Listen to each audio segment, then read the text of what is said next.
Okay, Abu Dhabi, Dubai Chronicles, part whatever.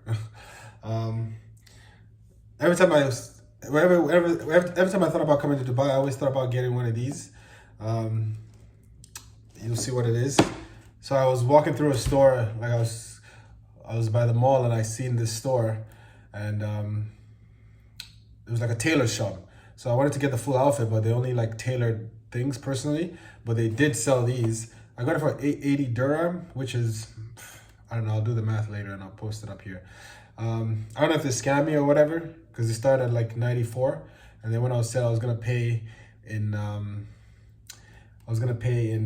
card. Then it brought it down to 80. So I don't know. Anyways, it comes in this lovely package. I don't know if the store is called Diplomat. I don't remember. But anyways, there we go. Unboxing.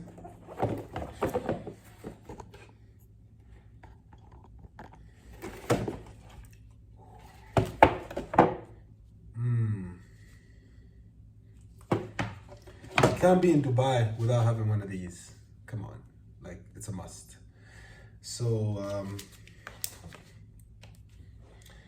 I don't know how to tie it, but you're gonna see videos and pictures of me wearing this. I'm gonna figure it out, but I don't know how to tie it.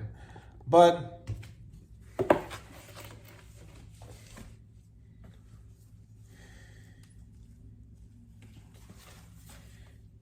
fresh out the box.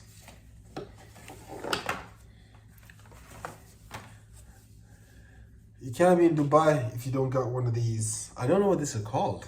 I'll put the title. I'll put it in the name of the title when I figure it out. They had a mannequin wearing it, so I just pointed it to it. I didn't know exactly what it was, but yeah, I'll just show you guys the unboxing of my. I'm so bad. I don't know what the name is, but yeah, fresh. Stay tuned. Follow the rest of my Dubai videos. Like, subscribe, don't just watch the video. Like and subscribe so I see that people are actually watching so I can make more videos. Stay tuned.